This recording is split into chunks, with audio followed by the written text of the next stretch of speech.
तो मेरे channel trading oxygen में आप सबका स्वागत है।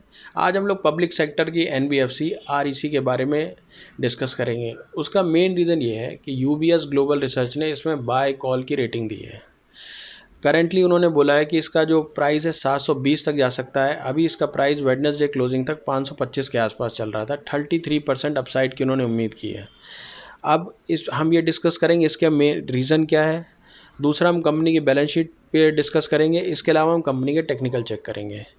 तो सबसे बड़ा रीज़न जो आ रहा है सामने कि कंपनी ने अभी रिसेंटली 1.1 लाख करोड़ के एमओयू साइन किए हुए हैं 5 साल के लिए रिन्यूएबल एनर्जी के साथ। रिन्यूएबल एनर्जी कंपनीज़ के साथ इन्होंने कॉन्ट्रैक्ट साइन किए हुए हैं, जिसमें फ्लोटिंग सोलर प्लांट हो गए, विंड हाइब्रिड सिस्टम हो गया है, रिन्यूएबल एनर्जी पार्क हो गए, हाइड्रो इलेक्ट्रिक पावर हो गया, इनके साथ कॉन्ट्रैक्ट साइन किए हुए हैं। और दूसरा बड़ा रीज़न क्या है कि गवर्नमेंट ने अभी जो नॉन फॉसिल बेस्ड का जो टारगेट है, जनरेशन कैपेसिटी अभी हमारी 200 गीगावाट की है, उसको 500 गीगावाट तक ले जाने का प्लान है 2030 तक, जिसमें आरईसी बहुत बड़ा रोल प्ले करेगी। तो ये सेकंड रीज़न है। इसके अलावा कंपनी का भी जो करेंटली जो रिन्यूएबल एनर्जी लोन का बुक साइज़ है वो 42,936 करोड़ है, जिसको 3 लाख करोड़ तक ले जाने का प्लान है 2030 तक।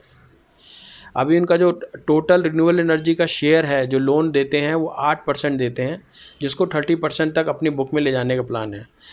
कंपनी का जो टोटल लोन की बुक साइज़ है उनको 10 लाख करोड़ ले जाने का प्लान है। तो जो कंपनी के जो ग्रोथ एक्सपेंशन प्लान है वो काफ़ी बड़े हैं। गवर्नमेंट का सपोर्ट है, गवर्नमेंट भी उस डायरेक्शन में जा रही है, कंपनी भी उस डायरेक्शन में जा रही है। तो ये एक बहुत बड़ा रीज़न होता है किसी भी ग्लोबल रिसर्च फर्म के लिए या रिसर्च फर्म के लिए बाय रेटिंग देने का, जब कंपनी की डायरेक्शन और गवर्नमेंट की डायरेक्शन सेम हो। तो अब चलिए हम चलते हैं कंपनी की, हम बैलेंस शीट पर चेक करेंगे, उसके बाद टेक्निकल देखेंगे। मार्केट कैप 1,43,000 करोड़ है। इसमें कुछ मेन पॉइंट है जो मैं आपको दिखा देता हूँ। कंपनी जो पैसा उठाती है, कॉर्पोरेट बॉन्ड 39%, फॉरेन करेंसी 23%। इसके अलावा इस कंपनी में जो ये लोन कंपोजिशन है, main borrower Tamil Nadu government 9.5, Maharashtra state 4.5, UP power corporation 4%। ये 4 मेन स्टेट दिखा रहे हैं। मुझे लग रहा है अब और भी स्टेट में इसकी कंट्रीब्यूशन बढ़ेगा। इसके अलावा कंपनी का एनपीए देखेंगे 3.4%, नेट एनपीए 1.01% है। तो ये कोई दिक्कत वाली इसमें बात नहीं है। इसके अलावा जो इसमें मेन चीज़ है, बैलेंस शीट के अलावा एक सबसे इम्पॉर्टेंट चीज़ है, इसमें मैं आपको दिखा देता हूँ। जो इसमें आप देखिए मेन बड़े प्लेयर का पैसा कहाँ लगा है। फाइज की इसमें 20% रेगुलर हिस्सेदारी आप देख रहे हैं, बिल्कुल कम नहीं हुई है कहीं पे भी।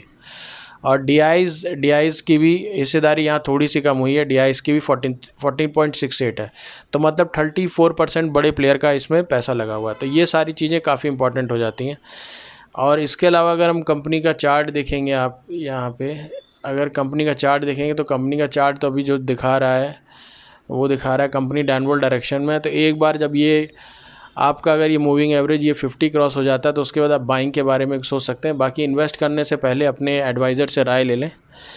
मेरे हिसाब से काफ़ी अच्छा शेयर है, स्टेबल कंपनी है, फ्यूचर ग्रोथ इसकी अच्छी है, गवर्नमेंट के जो डायरेक्शन है, प्रॉस्पेक्ट है, वो इसी डायरेक्शन में है और गवर्नमेंट भी पुश करेगी इन्वेस्टमेंट करने के लिए। तो ये काफ़ी अच्छा लॉन्ग टर्म के लिए अच्छा स्टॉक हो सकता है।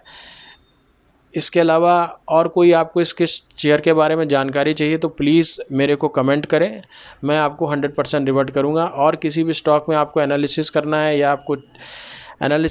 या आपको कोई और भी चाहिए कि एनालिसिस करके बताया जाए तो आप प्लीज़ मेरे को कमेंट करें, मैं आपको ज़रूर बताऊंगा। प्लीज़ मेरे चैनल को कंटेंट पसंद आए तो आप लाइक करें और सब्सक्राइब करें।